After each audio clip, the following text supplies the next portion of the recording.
How to get 40 out of 40 in the IELTS listening exam. IELTS listening एक ऐसा module है in which you can score easily band 9. It's just that you need to focus on two things. And those two things I'm going to explain in another 5 minutes only.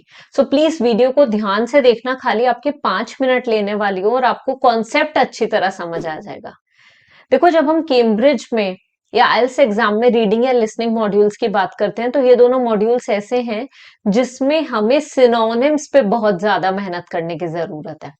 Most of the cases में जो questions में keyword होते हैं उनके synonyms होते हैं passage में in the reading module, and उसी के सिनोनिम्स यूज हुए होते हैं ऑडियो में in the listening module.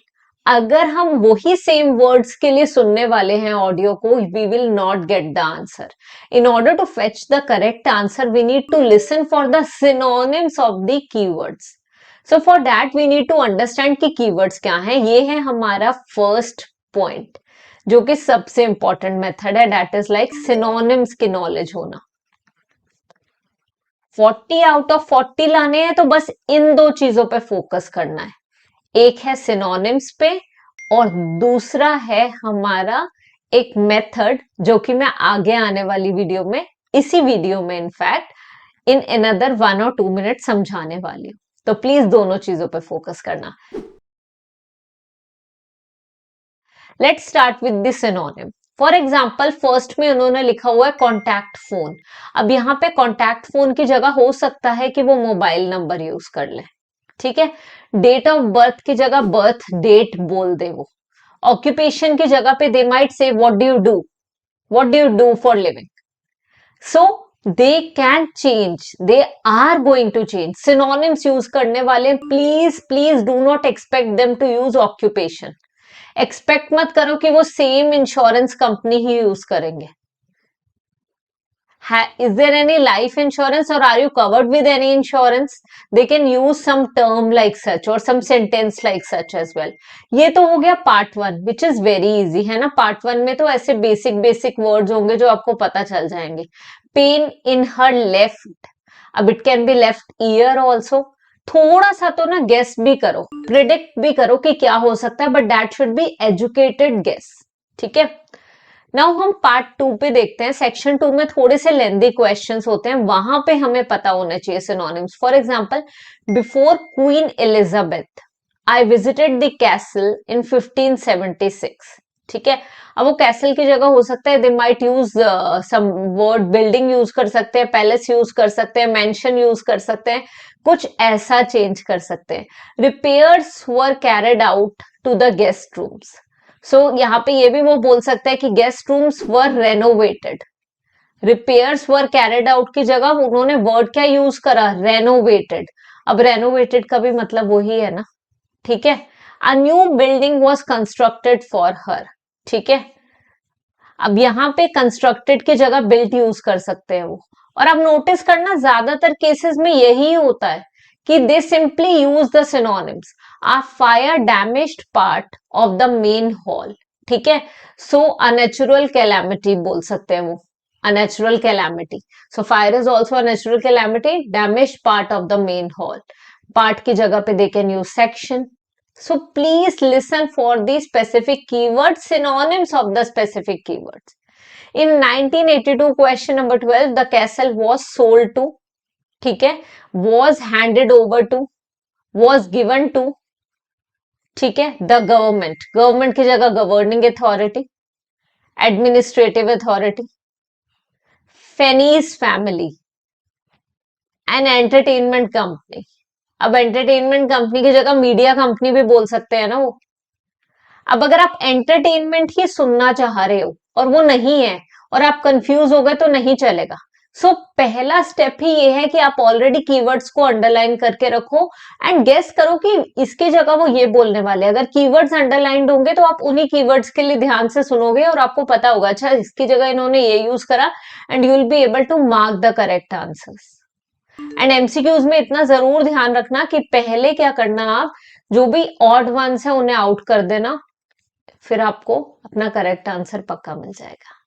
Now before we proceed further, reading and listening modules की बहुत सारी वीडियोस ऑलरेडी अवेलेबल हैं। मेरी प्लेलिस्ट में, रीडिंग एंड लिसनिंग प्लेलिस्ट में, वो आप जाके जरूर ध्यान से देखो, उससे आपको काफी क्लैरिटी होगी। और एक आइल्स का फुल कंप्लीट कोर्स भी है, that also you should go and check out. आप अगर ये वीडियोस ही बड़े ध्यान से देख लेते हो ना, और एज पर माई स्ट्रेटेजीज प्रैक्टिस कर लेते हो, can easily score band 9।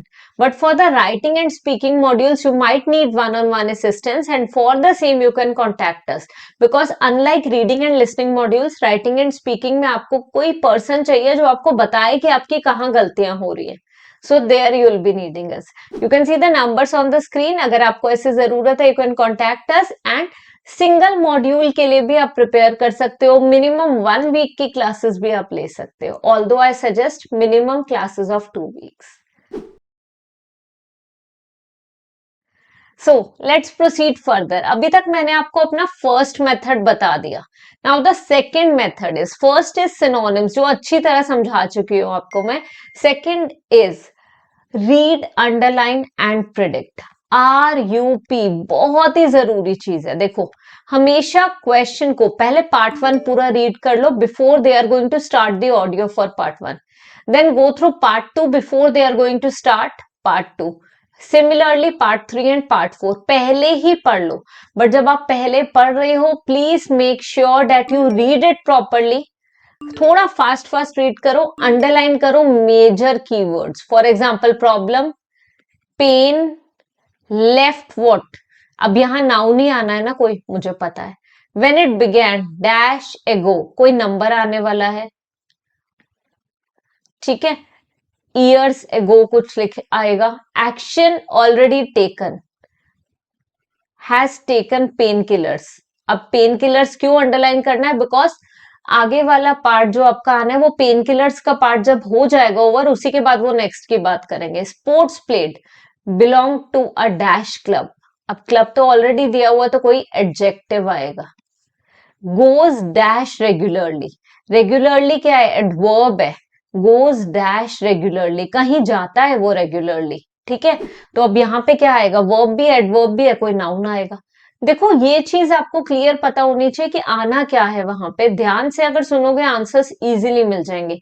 No regular medication apart from, कोई एक मेडिसिन का नेम होना चाहिए मोस्ट प्रोबेबली यहाँ पे। So you just need to read properly. बस अंडरलाइन कर लो आप major keywords. You read it properly, underline the keywords and then predict the answer. Predict मतलब एज एन एजुकेटेड गेस करो। प्रिडिक्ट हम यही कर रहे हैं कि यहाँ कोई नंबर आएगा, यहाँ कोई एडजेक्टिव आएगा, यहाँ नाउन आएगा, और बाकी when you are going to listen to the audio you will get to know the answer. So ये है RUP मेथड, बहुत ही जरूरी है। सिमिलरली अगर हम पार्ट 2 में भी देखें तो यहाँ पे क्वेश्चन नंबर 14 है। In the castle park visitors can, क्या कर सकते हैं visitors? See an 800-year old tree, कोई ट्री को देख सकते हैं।